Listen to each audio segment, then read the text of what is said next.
Soft bank के निवेश वाली आईवीआर स्टार्टअप लेंसकार्ट का आईपीओ सब्सक्रिप्शन के लिए 31 अक्टूबर को खुलेगा। इसके आईपीओ का इंतजार काफी लंबे समय से किया जा रहा था और अब इसके 7,278 करोड़ रुपए के आईपीओ में जल्द ही पैसा लगाने का मौका मिलेगा। हालांकि इसके बिजनेस को लेकर कुछ रिस्क है, तो निवेश से पहले इनके बारे में जान लेना चाहिए। इनकी डिटेल्स नीचे दी जा रही है। वैसे ग्रे मार्केट में बात करें तो उसके शेयर 70 रुपए यानी 17.41% की जीएमपी पर है। हालांकि मार्केट एक्सपर्ट्स के मुताबिक ग्रे मार्केट से मिले संकेतों की बजाय कंपनी के फंडामेंटल्स और फाइनेंशियल के आधार पर ही निवेश का फैसला ले लेना चाहिए। लेंसकार्ट कुछ कच्चा माल और फ्रेम चीन से मंगाती है। चीन में इसकी ज्वाइंट वेंचर बुआफेंग फ्रेमवर्क टेक्नोलॉजी की एक मैन्युफैक्चरिंग फैसिलिटी है। इस ज्वाइंट वेंचर में लेंसकार्ट की 51% हिस्सेदारी है। ये ज्वाइंट वेंचर वर्ष 2018 में बना था और चश्मे के लेंस फ्रेम और एक्सेसरीज बनाने और बिक्री के काम में है। अब अगर चीन में सप्लायर से कच्चा माल और फिनिश गुड्स की सप्लाई प्रभावित होती है तो लेंसकार्ट के कारोबार को झटका लग सकता है। लेंसकार्ट आईवीआर इंडस्ट्री की कंपनी है जिसमें तकनीकी बदलाव और नई खोज हो रही है। अब LASIK और SMILE सर्जरी जैसी तकनीक आगे बढ़ती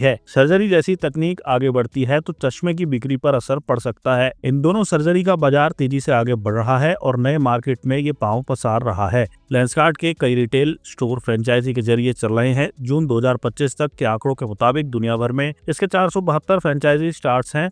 जून 2025 तक के आंकड़ों के मुताबिक दुनिया भर में इसके 472 फ्रेंचाइजी स्टोर्स हैं, जो कि इसके कुल रिटेल स्टोर नेटवर्क का करीब 22% है। फ्रेंचाइजी एग्रीमेंट के तहत ये अपने ब्रांड नाम के साथ ट्रेडमार्क, डिजाइन, पेटेंट और डिजाइन इत्यादि इंटेलेक्चुअल प्रॉपर्टी के इस्तेमाल का राइट्स देती है और बदले में इसे fixed one time licence fee मिलता है।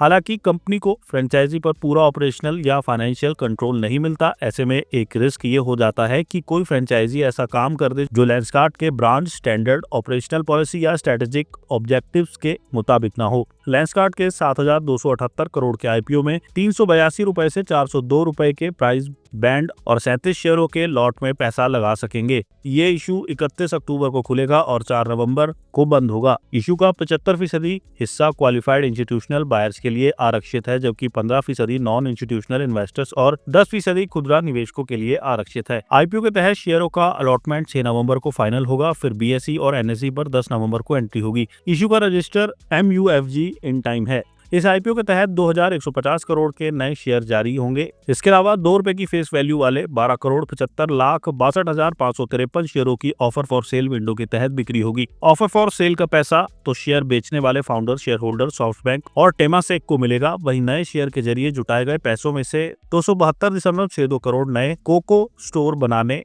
591.44 करोड़ कोको स्टोर्स की lease rent licence agreement, 213.38 crore रुपए टेक्नोलॉजीज और क्लाउड इंफ्रा, 220.06 करोड़ रुपए मार्केटिंग और बाकी पैसा अधिग्रहण और आम कॉर्पोरेट उद्देश्यों में होंगे। लेंसकार्ट एक आईवीआर कंपनी है जिसकी देश के मेट्रो टियर 1 और टियर 2 शहरों में मौजूदगी है और साथ ही दक्षिण पूर्व एशिया में, मिडिल ईस्ट में भी इसका कारोबार फैला हुआ है। देश में इसके 2067 स्टोर्स हैं और विदेशों में 656 स्टोर्स हैं। कंपनी के कारोबारी सेहत की बात करें तो वित्त वर्ष 2025 में 257 करोड़ का शुद्ध मुनाफा हुआ था, जबकि वित्त वर्ष 2024 में ये 10 करोड़ के घाटे में थी। कंपनी का रेवेन्यू इस दौरान 22% उछलकर 6,625 करोड़ रुपए पर पहुंच गया।